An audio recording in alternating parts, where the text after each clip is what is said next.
Ever since I can remember, I've been a huge fan of video games and football. I've probably spent thousands of hours on various PES and FIFA games, all the way back to the PS2 days.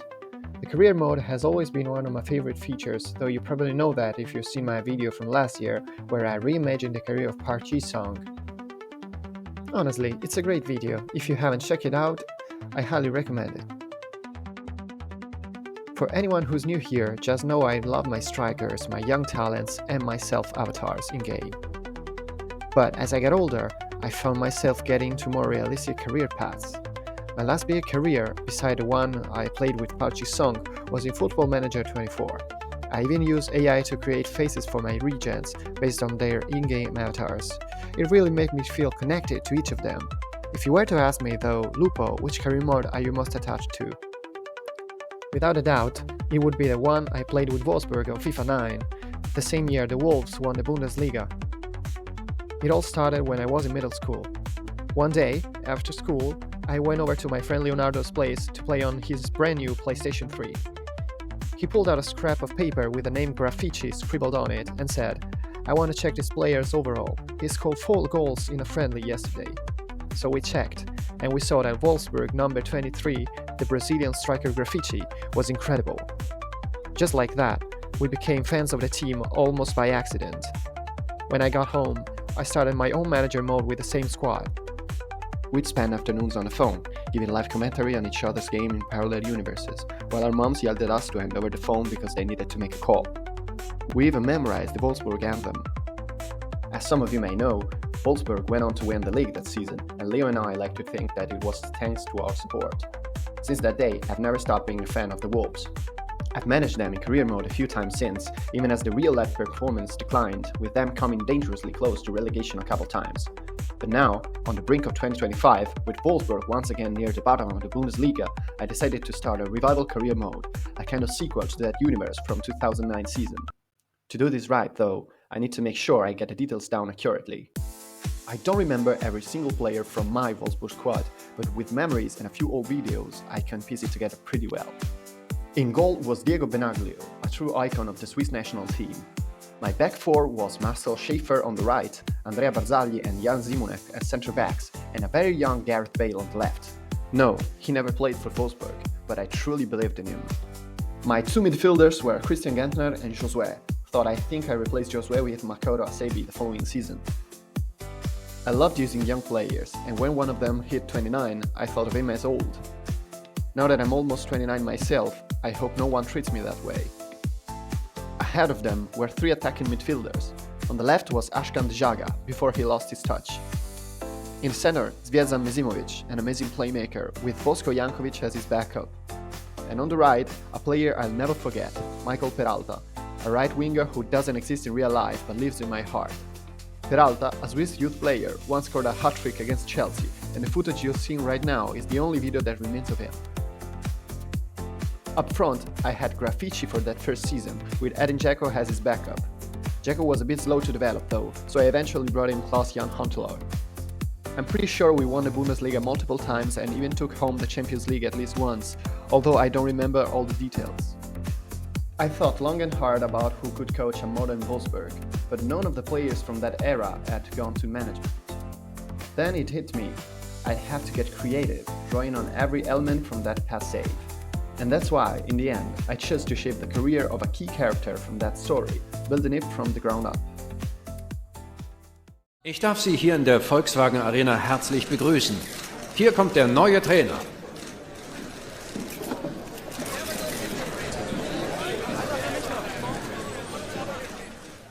Let me tell you how I imagine Peralta's career went, a journey I only got to witness a part of. In 2008, a young Michael Peralta made a splash at Wolfsburg, debuting at just 20 years old. His skill and speed quickly earned him a spot in the starting lineup, helping lead the team to its first ever Bundesliga title that season. From 2009 to 2015, Peralta became a key player for Wolfsburg, contributing to 2 more Bundesliga titles. The pinnacle came in 2014 season, when the team triumphed in the Champions League. Peralta played a vital role throughout the tournament, cementing his status as a club legend. In 2015, he took on a new challenge at Real Madrid, seamlessly adapting to life among football's elite. His versatility shone through, as he helped the team secure 2 Champions League titles and 2 La Liga championships. After 3 successful years in Spain, Peralta joined Atalanta in 2018. Transitioning into a creative playmaker, he became a vital leader, guiding the team to historic achievements, including deep runs in the Champions League. By 2021, Peralta returned to Switzerland to finish his career with Young Boys. Despite his contribution, persistent injuries forced him to retire in 2023 at just 34 years old. However, his journey was far from over. In 2024, he returned to Wolfsburg as a coach, ready to inspire the next generation with the wisdom of a champion. Over his illustrious career, Michael Peralta achieved a remarkable success. He won 3 Bundesliga titles with Wolfsburg, 1 Champions League title with them, 2 Champions League titles with Real Madrid, and 2 La Liga titles. But now, it's time for him to roll up his sleeves and bring back Wolfsburg to the top of European football.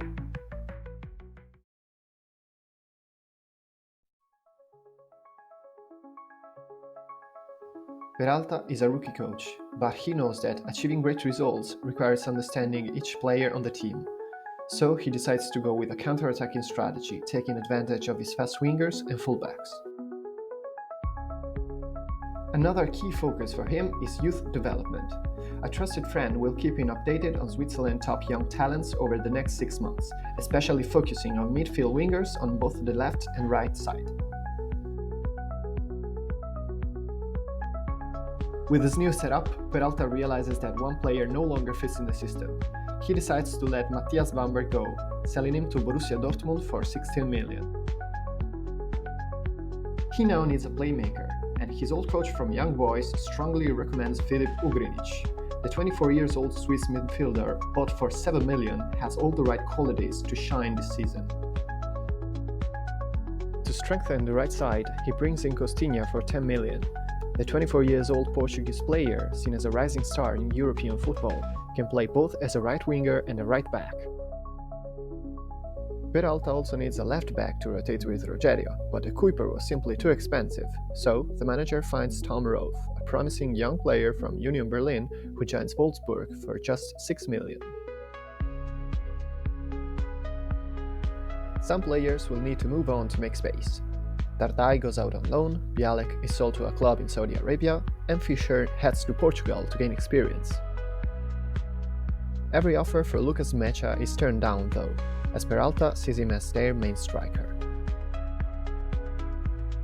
Next up is a friendly tournament, a great chance to test the squad, starting with Udinese, a lower-tier Italian team.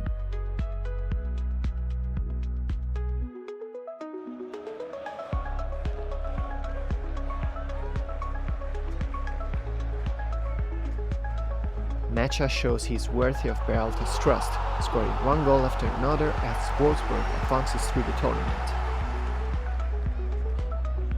Peralta wins his first match, and Wolfsburg also wins the following games.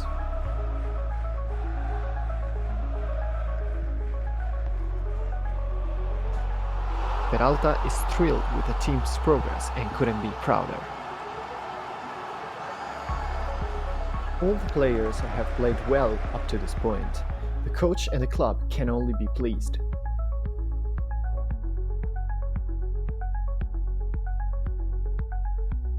With the league opener against Bayern Munich just around the corner, the intensity in training ramps up to a new level.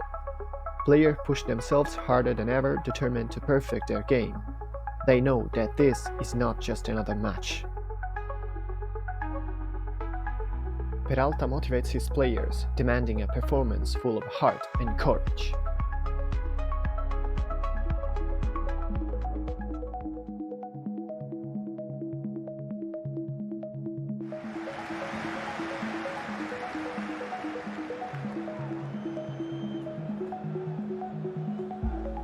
Bayern Munich's quality players cause plenty of trouble for Wolfsburg, making it difficult for them to stick their game plan. Near the end, Bayern almost scores, but the ball hits the crossbar and it's cleared. It's goalless draw, and Peralta lets out a sigh of relief, happy to have held the German champions.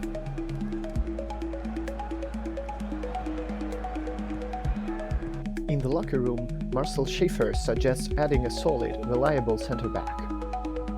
Wolfsburg brings in Josip Schutalo from Ajax, a talented 24 years old, for 26 million.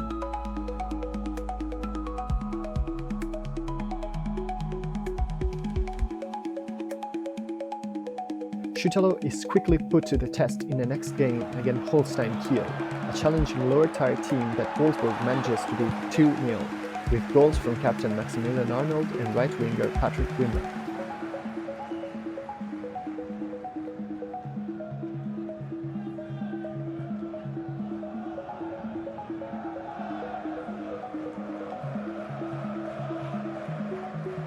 It's a solid win, but Peralta tempers the celebrations, knowing that overconfidence has often led him astray in the past. A few days later, Peralta visits Wolfsburg Youth Academy to watch a tournament and scout the young prospects. The youth team impresses him, winning match after match and eventually the tournament itself. The boys are skilled and give it their all, but none of them seem to impress him particularly.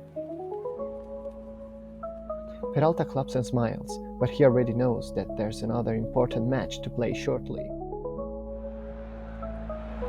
Against Frankfurt, Wolfsburg starts poorly, conceding an early goal off a rebound. In the locker room, Peralta urges his wingers to pick up the pace, and soon after, Baku makes an amazing coast-to-coast run, sending a cross into the box that leads to an equalizer. With Mecha unavailable due to a strain, Peralta puts his trust into Thiago Tomas, who impressed him in training. Tomas quickly makes his mark, scoring the 2-1 goal with an assist from Paredes.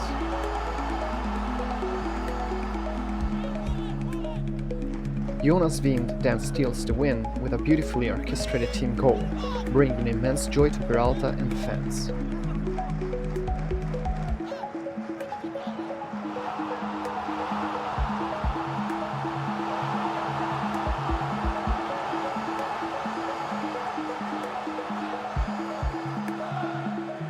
For the first time, Peralta receives praise from the Europe press. In the days that follow, Peralta is meticulous, assigning customized training sessions to each player based on recent performances.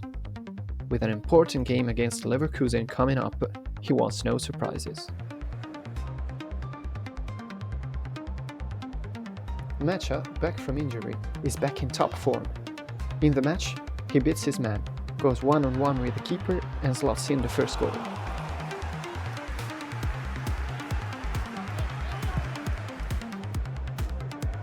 Soon after, a lucky deflection helps him set up Wind, who scores to make it 2-0, leaving Leverkusen's coach Xabi Alonso in shock. Wolfsburg maintains control, and Mecha scores again in the final minutes, wrapping up a commanding 3-0 victory.